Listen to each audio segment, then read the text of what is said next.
Hello everyone, welcome to Gurukul mind. Gurukul mind के इस मंच में आप सभी का स्वागत है। और जैसा कि हमारा स्टैटिक जीके का ये पोर्शन है जिसमें हम जो है गवर्नमेंट स्कीम्स यानी सरकारी योजनाओं के बारे में यहाँ पे डिस्कस करने वाले हैं। सो गाइज, फर्स्ट पार्ट में हमने कुछ गवर्नमेंट स्कीम्स को जो है डिस्कस किया था और ये अपना जो है सेकंड पार्ट है। इसमें हम जो आगे की जो गवर्नमेंट स्कीम्स हैं, जो सरकारी योजनाएं हैं, उनको हम यहाँ पे डिस्कस करने वाले हैं। सो स्टार्ट करते हैं यहाँ से। तो जैसा कि मैंने बताया था कि गवर्नमेंट स्कीम्स जो होती है उसमें हम हमारे जो क्वेश्चंस है वो कैसे पूछे जा सकते हैं, जैसे कि वो स्कीम आपकी लॉन्च कब हुई है। ठीक है, यानी आपको उसमें पूछना है कि उसकी तारीख क्या है, उसकी स्टार्ट होने की या उसकी लॉन्च होने वाली की, यानी उसका शुभारंभ कब हुआ है, ये आपसे पूछा जा सकता है। दूसरा, स्कीम का स्टार्ट स्कीम को किसने किया है, इनिशिएटेड बाय जो है आपका, यानी इसमें आपसे पूछा जा सकता है कि जो है कि ये जो स्कीम है ये गवर्नमेंट ऑफ इंडिया की स्कीम है या किसी स्टेट गवर्नमेंट की स्कीम है या किसी इंस्टीट्यूशन द्वारा चलाई गई स्कीम है। बहुत सारे इंस्टीट्यूशन भी जो गवर्नमेंट इंस्टीट्यूशन है वो भी स्कीम्स चलाते हैं। ठीक है, चलिए, इसमें आपसे एग्जामिनेशन में जो है एक्सपेक्ट किया जाता है कि आप उसका ऑब्जेक्टिव क्या है, यानी स्कीम का जो है उद्देश्य क्या है, ये आपको बताना है। ठीक है, और इसमें साथ ही ये भी पूछा जा सकता है कि उसके की फीचर्स क्या हैं, यानी उसके जो है जो मुख्य उद्देश्य हैं वो तो हम बताएंगे, लेकिन किसके क्या क्या की फीचर्स हैं वो भी आपको इसमें बताने होते हैं। तो चलिए स्टार्ट करते हैं। तो सब अब हमारी जो स्कीम आती है, इससे पहले हमने 14 स्कीम यानी 14 जो योजनाएं हैं सरकार की, उनके बारे में डिस्कस किया था। और अभी हम इसमें जो है प्रधानमंत्री, ये 15वीं स्कीम है। ठीक है, यानी ये है प्रधानमंत्री ग्राम सिंचाई योजना। ठीक है, तो ये सिंचाई से संबंधित है। सिंचाई एक्चुअली क्या है कि ये जो हमारे फार्मर्स होते हैं, जो हमारे किसान हैं, उनके लिए बहुत ज्यादा उपयोगी स्कीम है। इसमें अगर इसके ऑब्जेक्टिव की अगर हम बात करें तो ये to provide water to every farm and improve irrigation efficiency. ठीक है, तो इसमें क्या था कि जो किसानों के लिए जो सिंचाई है, जो अपने खेतों की सिंचाई करते हैं, फसलों की सिंचाई करते हैं, उसको प्रमोट करने के लिए ज्यादा से ज्यादा जो है हम अपना जो एरिया है, एग्रीकल्चर लैंड है, उसको जो है एक सिंचित भूमि में परिवर्तित करें। ये इस योजना का मुख्य उद्देश्य होता है। ठीक है, इसकी पहल की बात करें, किसकी पहल है, तो ध्यान रहे भारत सरकार की पहल है, यानी केंद्र सरकार की सेंट्रलाइज्ड स्कीम है गवर्नमेंट ऑफ इंडिया की, वहां से जो है इसको पहल मिली हुई है। अब हम की फीचर्स की बात करेंगे तो ये ensure better water resource management for agriculture. ठीक है, तो कि हम कैसे जो है ये सुनिश्चित कर सके कि हमारे लिए बेटर वाटर मैनेजमेंट, यानी जो है आपका एक अच्छा जल प्रबंधन हम कैसे कर सकते हैं। क्योंकि बहुत जगह सिंचाई क्या होती है कि सिंचाई को जो है अनियमित तरीके से प्रयोग किया जाता है। कहीं पे आप देखते हैं कि जो ग्राउंड वाटर है, आपका भूजल है, उसका जो दोहन है, ठीक है, वो अनियमित तरीके से किया जाता है। तो बेस्ट वाटर मैनेजमेंट कैसे किया जाए, इस योजना के ये की फीचर्स हैं। Focus on micro irrigation. Micro irrigation क्या होता है, जिसमें आपकी ड्रिप सिंचाई आती है। यानी जो है देखिए क्या होता है कि जो आपकी क्रॉप्स होती है, क्रॉप्स को जो है जो पानी की जो जरूरत होती है, ठीक है, वो उसके रूट्स के लिए होती है। तो रूट्स पर जो है ड्रॉप सिस्टम लगा के जो है हम एक बेस्ट वाटर मैनेजमेंट इसमें हम कर सकते हैं। ठीक है, promote rain water harvesting and water set development. ठीक है, जो हमारा बारिश का जो पानी होता है, जो वर्षा जल होता है, ठीक है, उसको कैसे हम मैनेज कर सकते हैं, कैसे उसको हम एकत्रित कर सकते हैं। ठीक है, ये सारी चीजों के लिए क्या किया जाता है, इसके लिए इस योजना के तहत जो है सब्सिडाइज किया जाता है। और जो आपके इसमें देखा जाए कि जो वाटर सेट डेवलपमेंट है उसका भी इसमें उसको भी विकसित किया जाता है।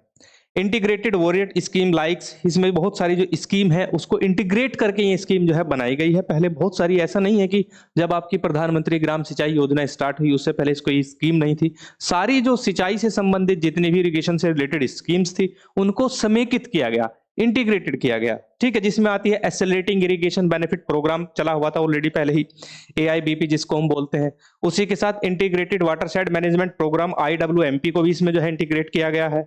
On farm water management OFWM under national mission on sustainable agriculture यानी NMSA इसमें जो है इंटीग्रेट किया गया है।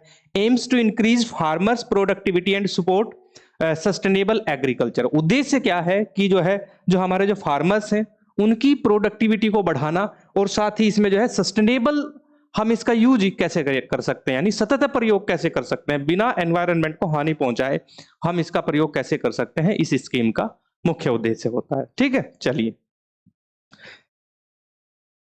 इसके बाद आती है आपकी प्रधानमंत्री सांसद आदर्श ग्राम योजना।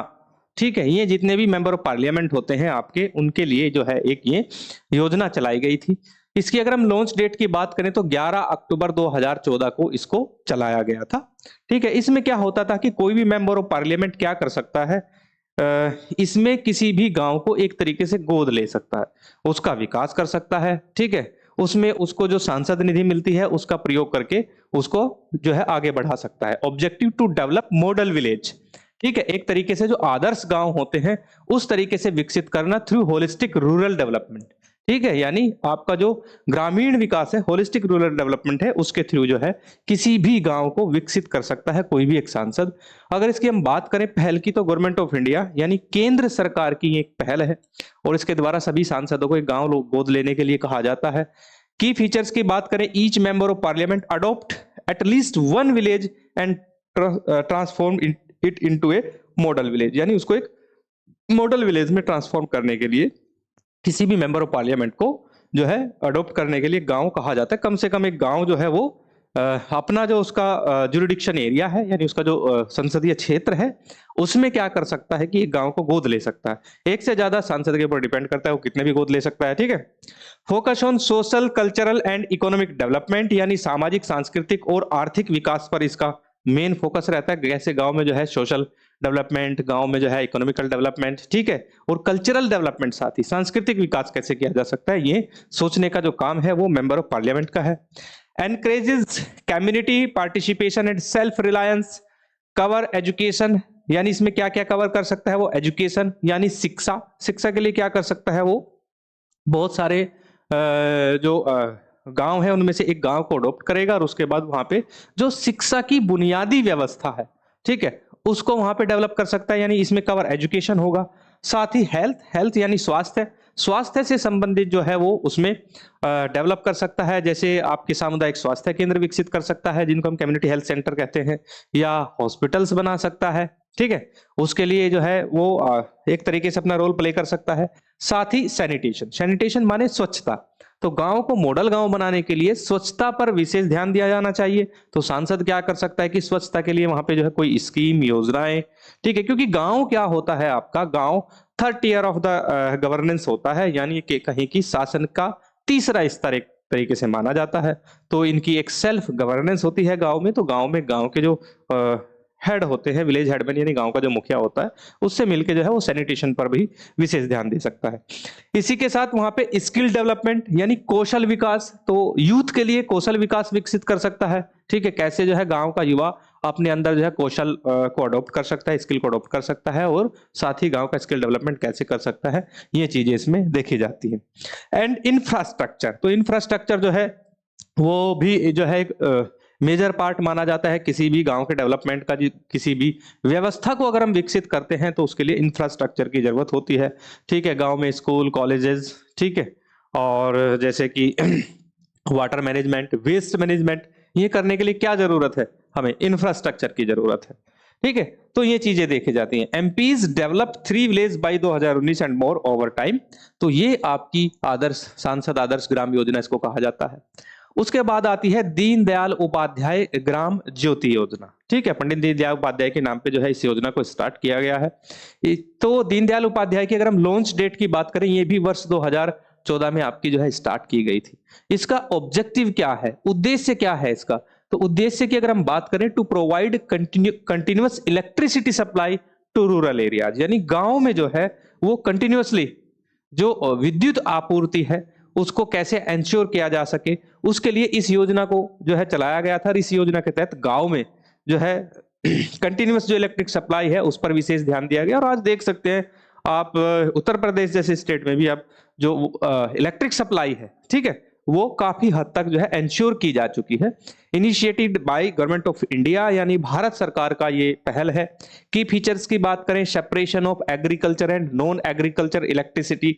ठीक है, यानी इसमें एक चीज और की गई थी कि पहले क्या होता था, इसमें क्या किया गया है, इसको ऐसे समझेंगे हम यहाँ पे।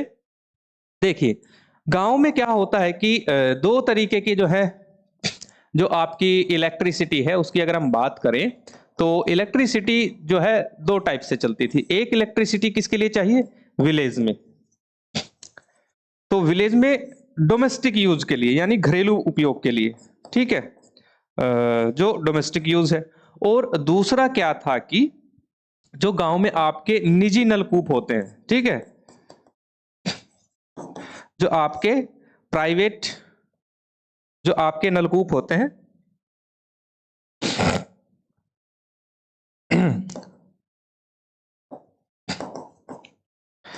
ठीक है, यानी प्राइवेट जो आपके वाटर फॉर इरिगेशन, इसके लिए निजी नलकूप चलाए जाते हैं आपके, यानी जो जल है जो इरिगेशन के लिए प्राइवेटली यूज करते हैं, जैसे निजी नलकूप लगा के प्रयोग किया जाता है। उसमें क्या होता है कि इलेक्ट्रिक मोटर होती है, उसके द्वारा क्या है सिंचाई की जाती है। तो ये इन दोनों के लिए जो आपके डोमेस्टिक यूज है, आपका घरेलू उपयोग है, और प्राइवेट आपके जो वाटर इरिगेशन के लिए जो यूज किए जाते हैं, ठीक है। तो उसके लिए क्या था कि दोनों के लिए पहले क्या होता था, ग्रिड व्यवस्था जो होती थी, ग्रिड यानी जहां से आपकी इलेक्ट्रिसिटी सप्लाई होती है, ठीक है। तो ये एक ही था। होता क्या था कि अगर गांव को बिजली ज्यादा दे, माने कि गांव को बिजली 18 आवर्स मिल रही है, अभी गांव में उत्तर प्रदेश में देखें तो 18 आवर्स बिजली मिल रही है, तो एक ग्रिड होने की वजह से 18 आवर्स जो सप्लाई है आपकी, वो क्या है कि वो निजी नलकूप को भेजाती थी।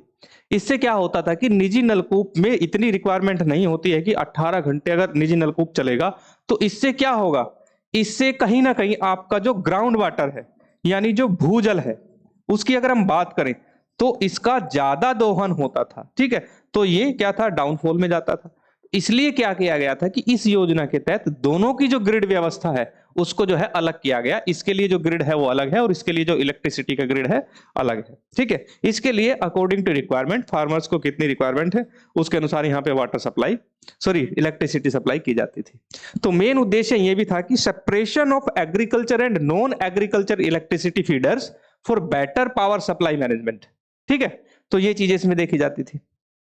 उसके बाद strengthening of rural power distribution infrastructure, यानी जो ग्रामीण जो आपके पावर डिस्ट्रीब्यूशन का इंफ्रास्ट्रक्चर है उसको स्ट्रेंथन करना, गांव-गांव तक जो है घर घर तक बिजली पहुंचाना, ये इसका मुख्य उद्देश्य था। 100% village electrification to improve rural livelihood, focus on renewable energy. और साथ ही इसमें क्या किया गया था कि जो रिन्यूएबल एनर्जी है, रिन्यूएबल एनर्जी जो आपकी नवीकरणीय ऊर्जा है, ठीक है, नवीकरणीय ऊर्जा में कौन कौन से सोर्स आते हैं आपके, 1 सेकेंड। तो जैसे कि इसमें अगर हम नदर्न इंडिया की बात करें या पूरे इंडिया की बात करें तो जो सोलर पावर है, ठीक है, तो सोलर पावर का जो है प्रयोग को बढ़ाया गया। यानी सोलर पावर क्या है, आपकी रिन्यूएबल एनर्जी है, यानी नवीकरणीय ऊर्जा है, ठीक है। तो इसके लिए देखते हैं कि इसके लिए एक योजना चलाई गई, कुसुम योजना, ठीक है। तो कुसुम जो स्कीम है इसके द्वारा क्या है कि 90% तक जो है सब्सिडाइज किया गया फार्मर्स को। इसके द्वारा जो है वो सोलर एनर्जी का भी प्रयोग कर सकता है। डोमेस्टिक यूज के लिए भी जो है कुसुम योजना के तहत आप जो है जो आपके सोलर पैनल्स हैं उनको आप लगा सकते हैं, ठीक है। चलिए अब हम इसमें आगे बात करें, support economic growth and quality of life in rural India. यानी इससे क्या हुआ कि जो इकोनॉमिक ग्रोथ है गांव की उसमें जो है सपोर्ट मिला, और साथ ही जो जीवन यापन है गांव का, ठीक है, कहीं ना कहीं वो भी जो है आपका एक तरीके से वो सशक्त होता है। तो ये दीनदयाल उपाध्याय ग्राम ज्योति योजना जो है आपकी वो चलाई गई थी भारत सरकार द्वारा वर्ष 2014 में। अब इसके बाद आती है आपकी इंद्रप्रस्थ स्कीम, ठीक है, सॉरी इंद्रधनुष स्कीम, इंद्रप्रस्थ कह रहा हूं मैं। इंद्रधनुष स्कीम जो है इसमें जो आपकी कुछ डिजीज है, ठीक है, जिनमें जो है एक तरीके से वैक्सीनाइजेशन होना यानी टीकाकरण होना जरूरी है। उन जो ये जो आपकी एक तरीके से जो ये देखे जाए तो ये जो आपकी डिसीज हैं, जो भी रोग हैं, इनके लिए वैक्सीनेशन प्रोग्राम है। तो ये लॉन्च डेट इसके अगर हम बात करें 25 दिसंबर 2014 को इसको लॉन्च किया गया था। Objective to achieve full immunization coverage for children and pregnant women के लिए जो है फुल इम्यूनाइजेशन प्रोग्राम है। इनिशिएशन की बात करें तो ये गवर्नमेंट ऑफ इंडिया की ministry of health and family welfare है, ठीक है, यानी स्वास्थ्य एवं परिवार कल्याण मंत्रालय द्वारा जो है इसका इनिशिएशन किया गया है, इसकी पहल की गई है, ठीक है। इसके टारगेट देखें तो target unvaccinated and partially vaccinated children जो हैं उनको इसमें टारगेट किया गया है, ठीक है। और उसके बाद अगर हम बात करें special focus on high risk areas with low immunization aims for 90% immunization coverage in India. ठीक है, इसका उद्देश्य है कि भारत में 90% तक जो है इम्यूनाइजेशन कवरेज इसमें करना है। अब डिजीज कौन कौन सी हैं, तो इसमें 7 जो है प्रिवेंटेबल डिसीज इसमें इसमें कवर की गई है, जैसे कि आपका डिप्थीरिया हुआ, वूपिंग कफ हुआ, ठीक है, पर्टिसिस जिसको बोलते हैं, टिटनेस, पोलियो, ट्यूबरक्लोसिस जिसको टीबी कहते हैं, मीजल्स, खसरा, हेपेटाइटिस बी। तो ये 7 जो डिसीज हैं इसको इसमें कवर किया गया है। ठीक है, चलिए अब हम आगे चलते हैं। नेक्स्ट आती है आपकी सोयल हेल्थ कार्ड स्कीम। तो ये स्कीम इसलिए चलाई गई है क्योंकि बहुत सारे एरियाज में जहां पे जो है भूमि में अत्यधिक फर्टिलाइजर्स है, आपके पेस्टिसाइड्स हैं, उनका प्रयोग करके जो सोयल का जो स्वास्थ्य है यानी मिट्टी का जो स्वास्थ्य है वो खराब हो चुका है। तो इसके द्वारा देखना है कि हमें सोयल का जो हेल्थ है वो क्या है, उसको जानने के लिए एक स्कीम चलाई गई जिसका नाम था सोयल हेल्थ कार्ड योजना। ठीक है, यानी मिट्टी स्वास्थ्य कार्ड स्कीम इसको बोला जाता है। लॉन्च डेट है ये फरवरी 2015 यानी फरवरी 2015 में इसको स्टार्ट किया गया था। Objective to provide soil health card to farmers for improve soil management and crop productivity, यानी किसानों को ये प्रोवाइड करने के लिए आपकी मिट्टी का स्वास्थ्य कैसा है, आपकी मिट्टी में अभी किस चीज की कमी है, किस एलिमेंट की जो है इसमें कमी है, वो बताने के लिए सोयल हेल्थ कार्ड स्कीम बनाई गई है। और इसकी ये जो पहले स्टार्ट की गई है गवर्नमेंट ऑफ इंडिया द्वारा इसे स्टार्ट किया गया है। की फीचर्स की बात करें, soil testing and analysis to determine nutrient deficiencies, यानी मिट्टी के अंदर जो पोषक तत्व हैं उनकी कितनी कमी है, ठीक है, उसको जानने के लिए जो है ये योजना का जो है की फीचर्स है। Provide crop wise recommendations for fertilizers and soil treatment. ठीक है, अब जैसे फसलों के अनुसार इसमें बताया जाता है कि आपको इसमें किस चीज का प्रयोग करना है, क्या कमी है, और ये रिकमेंडेशंस जो है सोयल हेल्थ कार्ड में दे दी जाती है कि आपकी भूमि में ये कमी है। Promotes judicious use of fertilisers to enhance productivity and sustainability, और साथ ही target 14 crore farmers across India, यानी 14 करोड़ से ज्यादा किसानों को इसमें टारगेट किया गया है। Helps in reducing input cost and improving soil fertility, यानी जो इनपुट कॉस्ट है यानी जो लागत मूल्य है उसको कहीं ना कहीं उसको रिड्यूस करना इसका मुख्य उद्देश्य है, और साथ ही सोइल की जो ट्रीटमेंट है, सोइल की जो एक तरीके से देखा जाए जो मरम्मत है उसको करने के लिए इस योजना को चलाया गया है। ठीक है, चलिए अब हम नेक्स्ट चलते हैं। नेक्स्ट है हमारी उड़ान स्कीम। ठीक है, तो नेशनल स्किल डेवलपमेंट कॉर्पोरेशन द्वारा एनएसडीसी द्वारा ये चलाई गई है। Objective to provide skill development and employment opportunities to youth, यानी जो यूथ है उसको एक तरीके से स्किल डेवलपमेंट प्रोवाइड करने के लिए इसको चलाया गया है। और ये बहुत पुरानी योजना है, 2011-12 में जो है ये यूपीए सेकंड जो गवर्नमेंट थी यानी मनमोहन सरकार की मनमोहन सिंह जी की जब सरकार थी तो तब इसको स्टार्ट किया गया था। और ये पहल जो है ये भी भारत सरकार की पहल है। की फीचर्स की अगर हम बात करें, focus on enhancing skill of unemployed youth, यानी जो आपका बेरोजगार युवा है उसके अंदर कौशल विकास को बढ़ाने के लिए इस योजना को प्रारंभ किया गया था। मेनली टारगेट किसको ये करता है, target youth for Jammu and Kashmir to improve employability, यानी वहां पे रोजगार की जो क्षमता है उसको बढ़ाने के लिए जम्मू कश्मीर के युवाओं के लिए ये जो स्कीम है चलाई गई थी। प्रोवाइड ट्रेनिंग, ठीक है, इसमें प्रशिक्षण दिया जाता है, मेंटरशिप दी जाती है, एंड जो प्लेसमेंट भी इस योजना के तहत दिए जाते हैं इन वेरियस सेक्टर्स, यानी अलग अलग जो क्षेत्रक हैं उसमें सारी चीजें दी जाती हैं। साथ ही aims to bridge the gap between education and job market requirement, यानी इसमें देखा जाए तो इसका जो उद्देश्य है एक जो ब्रिज गैप है एजुकेशन और जॉब, एक तरीके से देखा जाए जॉब मार्केट है उसमें उस गैप को कम करने के लिए इस योजना को स्टार्ट किया गया। Encourages private sectors participation in skill training and employment, यानी जो आपका एक तरीके से देखा जाए जो प्राइवेट सेक्टर है उसमें एनकरेज करने के लिए युवाओं को इस योजना को उड़ान स्कीम को चलाया गया था। इसके बाद नेक्स्ट आती है श्यामा प्रसाद मुखर्जी रूअर्बन मिशन। ठीक है, तो ये देखा जाए तो एक तरीके से इसकी जो लॉन्च डेट है ये वर्ष 2016 में भारत सरकार द्वारा चलाई गई थी, मोदी सरकार द्वारा इस योजना को चलाया गया था। ऑब्जेक्टिव क्या है, to develop rural growth clusters, यानी जो आपके ग्रामीण समूह है, ठीक है, गांव के जो समूह है उसमें जो है ग्रोथ को बढ़ाने के लिए इसको चलाया गया। And promote urban level infrastructure, यानी जो आपका ग्रामीण स्तर की मूलभूत अवसंरचना है उसको प्रमोट करने के लिए इस स्कीम को चलाया गया था आपके रूरल एरियाज यानी ग्रामीण क्षेत्रों में।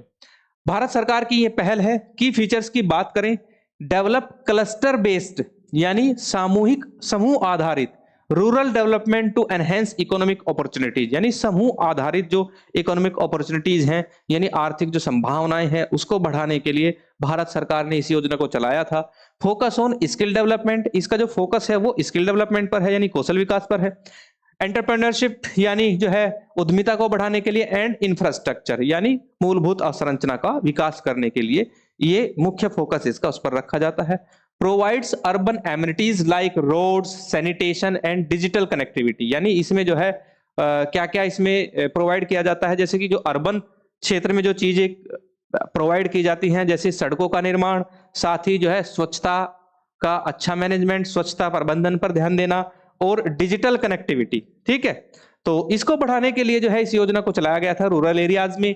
Aims to reduce migration from rural to urban areas by improving rural livelihood, यानी इसका जो उद्देश्य है मेनली होता क्या है कि व्यक्ति जो है वो रोजगार की तलाश में क्या करता है, माइग्रेशन करता है। कहां से? गांव से शहरों की ओर।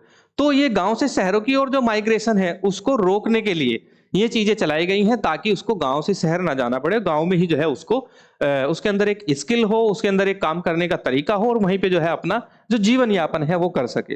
Target 300 rural cluster across India, यानी पूरे देश में अगर देखा जाए अक्रॉस इंडिया 300 रूरल क्लस्टर्स को इसमें टारगेट किया गया था। ठीक है, चलिए अब हम नेक्स्ट चलते हैं। नेक्स्ट है 23 पंडित दीनदयाल उपाध्याय श्रमेव जयते कार्यक्रम, ये चलाया गया है। ठीक है, इसकी लॉन्च डेट की अगर हम बात करें तो ये तारीख है इसकी 16 अक्टूबर 2014 को इसको लॉन्च किया गया था। इसका जो उद्देश्य है, योजना का मुख्य उद्देश्य वो है टू इंप्रूव लेबर वेलफेयर, यानी जो आपके श्रमिक हैं उनके श्रमिक कल्याण को बढ़ाने के लिए, यानी जो आपके श्रमिक हैं उनकी जो स्थिति है उसको सुधारने के लिए श्रमेव जयते कार्यक्रम चलाया गया था।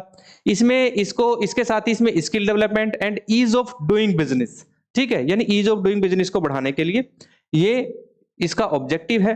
भारत सरकार की ये पहल है। इसके की फीचर्स की बात करें, simplifies labour laws to promote business friendly regulation, यानी जो आपके श्रम कानून हैं उनका सरलीकरण करना, उनको सिंप्लीफाई करना ताकि जो बिजनेस फ्रेंडली रेगुलेशंस हैं उसको प्रमोट किया जा सके। Universal account number, UN number, आप देखते हैं कि एक आपका कार्ड बनता है जिसको यूएन कार्ड कहते हैं, तो सभी को यूएन नंबर जो है एम्प्लॉयमेंट प्रोविडेंट फंड जो आपका इंस्टीट्यूशन है ईपीएफ द्वारा दिया जाता है to facilitate easy access to provident funds for workers. ठीक है, यानी जो ईपीएफओ है आपका एम्प्लॉयमेंट प्रोविडेंट फंड जो ऑर्गेनाइजेशन है उसके द्वारा एक यूएन नंबर सभी को दिया जाता है। ठीक है, ताकि जो प्रोविडेंट फंड है उसका ये प्रयोग कर सके।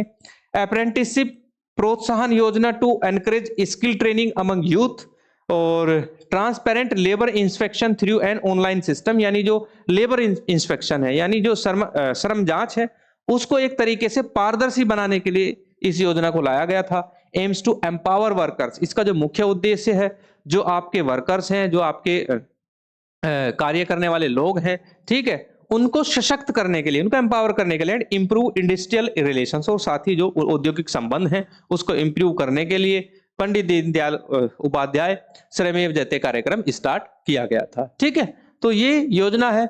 उसके बाद आता है आपका अमृत मिशन। ठीक है, तो इसको कहते हैं Atal mission for rejuvenation and urban transformation. Launch date की बात करें 25 जून 2015 को इसको स्टार्ट किया गया था। इसके अगर हम ऑब्जेक्टिव की बात करें, इसका उद्देश्य क्या है, तो to improve infrastructure and basic service in urban areas, यानी जो है जो इंफ्रास्ट्रक्चर है अर्बन एरियाज में, ठीक है, बेसिक सर्विस जो है इंफ्रास्ट्रक्चर की उसको इंप्रूव करने के लिए जो है इसका मुख्य उद्देश्य है। और भारत सरकार की ये पहल है। की फीचर्स की बात करें, फोकस ऑन वाटर सप्लाई, यानी जो जलापूर्ति है उस पर विशेष ध्यान रखा गया है। ठीक है, सिवरेज यानी जो पानी की निकासी है, जो गंदे नाले वगैरह चलते हैं उनको सिवरेज बोलते हैं। ठीक है, पानी की निकासी को, एंड अर्बन ट्रांसपोर्ट, ठीक है, जो शहरी यातायात है उस पर फोकस रखा गया है। प्रमोट ग्रीन स्पेस, ठीक है, जो आपका हरित स्पेस है यानी जो आपका ग्रीन एरिया है, ठीक है, उसको प्रमोट करने के लिए। एंड नॉन मोटराइज्ड ट्रांसपोर्ट, ठीक है, जैसे कि साइकिलिंग, वॉकिंग, इसको प्रमोट करने के लिए, जिनसे जो है हम कहीं ना कहीं जो है अपना जो ग्रीन हाउस है उसको बचा सकें, अपना जो एनवायरनमेंट है उसको कहीं ना कहीं संरक्षित रख सकें, तो उसको प्रमोट करने के लिए ये चलाया गया था। एनकरेज पब्लिक प्राइवेट पार्टनरशिप, यानी इसमें जो है पीपीपी जो मॉडल है, ठीक है, अर्बन डेवलपमेंट के लिए, उसको जो है इसमें प्रोत्साहित किया गया है। और लगभग 500 सिटीज अक्रॉस इंडिया इसमें कवर की गई हैं, उसको मॉडर्नाइजेशन करने के लिए, उसका आधुनिकीकरण करने के लिए। एम्स टू क्रिएट सस्टेनेबल यानी सतत एंड स्मार्ट अर्बन इंफ्रास्ट्रक्चर, यानी सतत और आपका स्मार्ट शहरी मूलभूत जो अवसंरचना है उसको ऐसा क्रिएशन करने के लिए इसका मुख्य उद्देश्य रखा गया है अमृत मिशन का। ठीक है, चलिए, इसका नाम है Atal mission for rejuvenation and urban transformation. Okay, चलिए, इसके बाद आती है प्रधानमंत्री फसल बीमा योजना। ठीक है, देखिए किसानों को एक तरीके का जो है उनकी जो फसल है उसको बीमित करने के लिए, उनको जो है इंश्योर्ड करने के लिए ये चीजें, ये जो स्कीम है ये चलाई गई है। इसकी लॉन्च डेट है 23 जनवरी 2016। Objective to provide affordable crop insurance to farmers and reduce financial risk, यानी जो है इसमें एक अफोर्डेबल क्रॉप इंश्योरेंस जो है किसानों को गवर्नमेंट ऑफ इंडिया की तरफ से दिया जाता है, क्योंकि ये इनिशिएशन जो है, ये पहल जो है ये गवर्नमेंट ऑफ इंडिया की है।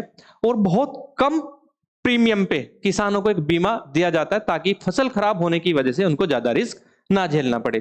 की फीचर्स की बात करें, low premium rate, 2% for kharif crops, यानी जो खरीफ की फसलें हैं उनके लिए 2% प्रीमियम है, और रबी के लिए 1.5% प्रीमियम है। और जो आपकी कमर्शियल क्रॉप्स है, जैसे कि गन्ना कमर्शियल क्रॉप्स है और जूट कमर्शियल क्रॉप्स है, जो इंडस्ट्री से डायरेक्ट इंडस्ट्री से जुड़ी एग्रीकल्चर क्रॉप्स हैं, उनमें 5% रखा गया है।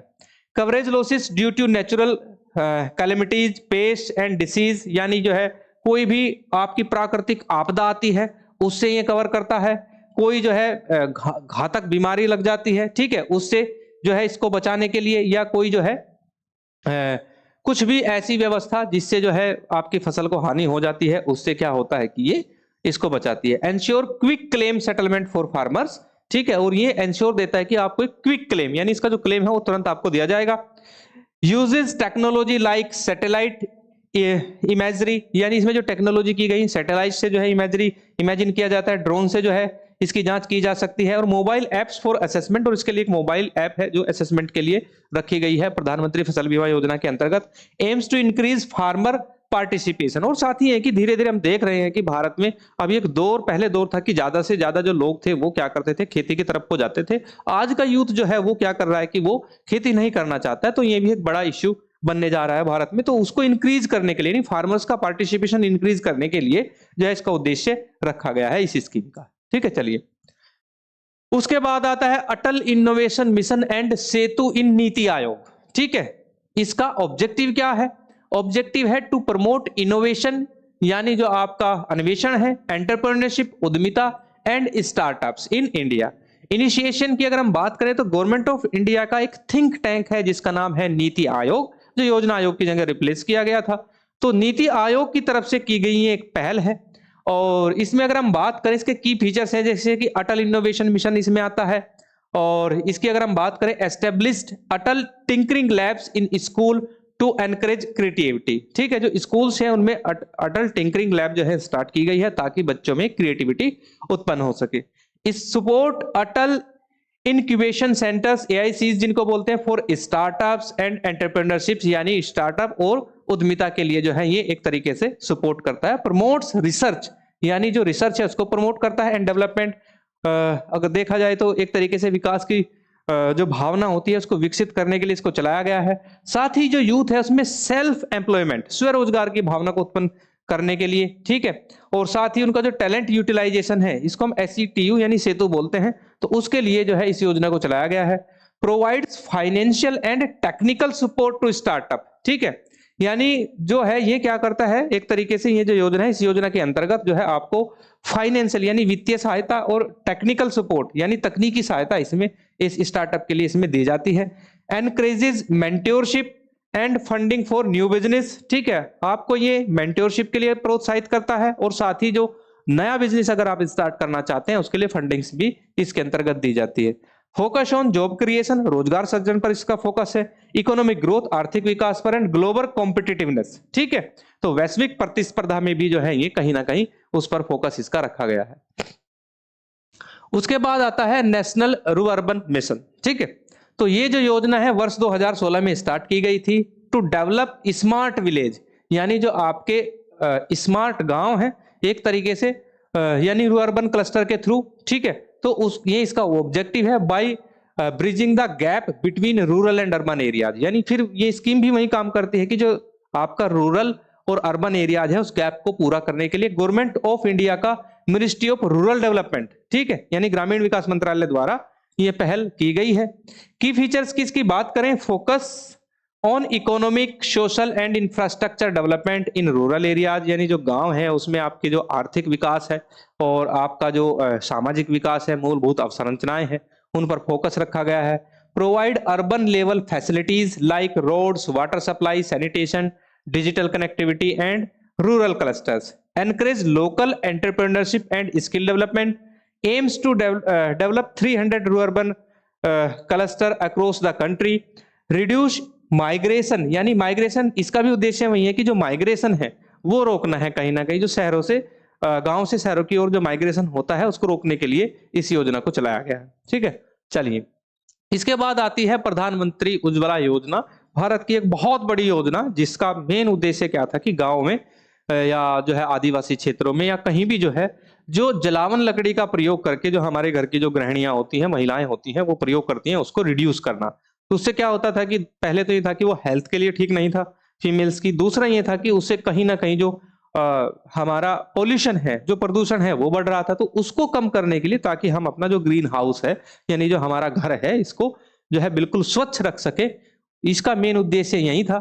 1 मई 2016 को इसको स्टार्ट किया गया था to provide free LPG connections to women from economically weaker sections, जो आपके ईडब्ल्यूएस यानी इकोनॉमिकल वीकर सेक्शन है, किसी भी कैटेगरी, किसी भी समुदाय समूह के लोग हैं जो आर्थिक रूप से कमजोर हैं, उनको फ्री एलपीजी कनेक्शंस देना जो है गवर्नमेंट का मुख्य उद्देश्य था।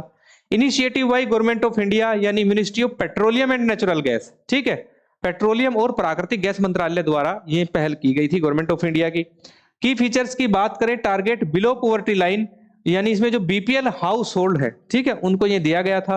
प्रोवाइड फाइनेंशियल असिस्टेंट रेट 1600 पर एलपीजी कनेक्शन, और इसमें फाइनेंशियल असिस्टेंट जो है 1600 रुपए पर कनेक्शन भी इसमें दी गई थी। Aims to reduce health hazard caused by traditional cooking fuels, promote women's empowerment, यानी जो महिला सशक्तिकरण है उसको प्रमोट करने के लिए, उसको आगे बढ़ाने के लिए, by improving their quality of life, ताकि उनका जो क्वालिटी ऑफ लाइफ है उसको इंप्रूव किया जा सके, इसलिए इस स्कीम को लागू किया गया था। 8 करोड़ एलपीजी कनेक्शंस जो है अक्रॉस इंडिया इस योजना के तहत दिए गए थे। तो ये बहुत बड़ी योजना मानी जाती है आपकी प्रधानमंत्री उज्ज्वला योजना, पीएमयूवाई इसको कहते हैं, ठीक है। सो गाइज जो है आज के लिए इतना ही, और ये हमारा जो गवर्नमेंट जो स्कीम वाला जो चैप्टर था स्टैटिक जीके के अंदर, ये यहाँ पे क्लोज हो चुका है। और अब मुझे दीजिए इजाजत, और नेक्स्ट जो हमारा लेक्चर होगा उस पर हम जो है नेक्स्ट टाइम बात करेंगे, ठीक है। आज के लिए इतना ही, धन्यवाद।